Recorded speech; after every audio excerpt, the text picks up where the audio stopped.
bird was singing so gorgeously. So gorgeously! So gorgeously! You see that bird singing? Said the witch. Yes, nice old lady. Well, do me a favour and kill it, would you, dearie? Because I can't stand nice music. No, said Stan. So the witch punched him and said, "You'd better kill it, bum-face, or I'll turn you into a maggot. Yeah, then I'll eat you, and then I'll turn you back into a person, and you'll be inside my tummy. Ha! And even if you do get out, you'll be covered in witch stink, and you'll never have any friends, and then I'll eat you again." Stan was terrified. His knees knocked together, and his breakfast did a cartwheel. But he hit on a clever plan. Although he had never used a bow and arrow before, he took aim and shot, twang, hoping he would hit the tiny bit of twig in between the bird's feet, and the bird would just lose its balance and fall down and not get hurt. And he hit the twig exactly where he wanted to, because it was a magic bow and arrow, and the bird fell onto some soft moss below the tree, surrounded by prickly thorn bushes. "Ha ha ha! Thanks, Titch," said the witch, and she dropped down onto her knees and started to crawl into the thorn bushes to get the poor bird. "Here, birdie, birdie, lovely birdie, birdie, come and get scrunched up by the lovely old witch." That's me. And she licked her warty lips, Lovely and warty, as she thought of the meal ahead.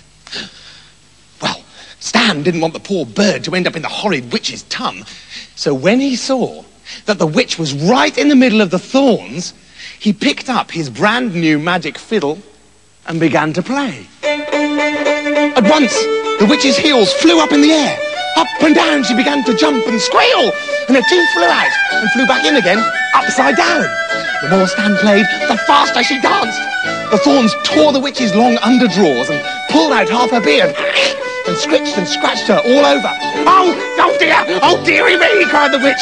"Oh, leave the fiddle alone! Oh, stop! I hate music! I hate dancing! Stop! Oh, ouch! Oh, that was serious! Stop that fiddling, and I'll give you a whole purse full of gold!" "All right," said Stan, and he took the purse of gold, even though he'd rather have had some fluff, and went happily on his way. The witch collected the bits of her beard off the thorns, stuck them back on with spit, and ran to the nearest town to look for the judge. "Oh, my lord judge, your loveliness, your handsomeness," she said when she found him. "I'm a nice old lady." "Pooh, hey up, ain't you a witch?" No, I just fell in the canal." "Now, I'm a nice old lady, right? And a horrid young man has stolen my purse of gold." "Aha," said the judge. "A young person? Oh, well, he's obviously guilty. All young people are always guilty." And he sent his soldiers after Stan, and they dragged him before the judge. "I didn't do anything," said Stan. "That's what you think," said the judge. "For one thing, you are young, and all young people are trouble. So I order you to have your head chopped off right now." "Ha, ha, ha, ha, ha," said the witch. "There, you see, now you're gonna get it." But Stan had thought of a clever plan, so he wasn't frightened and walked very calmly to the square outside the court where he was to be executed. The square was jam-packed full with people, because people were a bit strange in those days, and they thought watching people have their heads chopped off was good fun. And the witch punched past everyone, way out of the way, so she could sit on the very front row. And even then she watched with binoculars so she wouldn't miss anything. "Oh, this is going to be great." "It is, yeah. Oh, look at that axe. Oh, that's so sharp it could give you a haircut just by looking at it." "Right, any last requests?" the judge said to Stan. "And don't ask for anything stupid like, you know, not to have your head cut off or something." "No, I just asked to be allowed to play a last tune on my fiddle," said Stan. "Ah, no!" screamed the witch. "Don't allow it!" But Stan gave the judge the piece of paper from the elf, so the judge knew he had to do what Stan asked.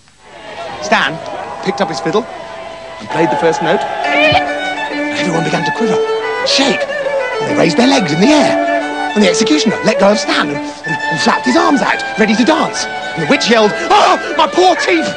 Tie me up! Hold me down!" But at the next note, they all began to dance, leaping and bouncing, and the judge and the witch were jumping the highest. Old and young, fat and thin, were springing and hopping like peas on a drum. All the dogs of the town, bark, bark, ran to see what was going on, bark, bark. And they got up on their hind legs, bark, bark, and capered about.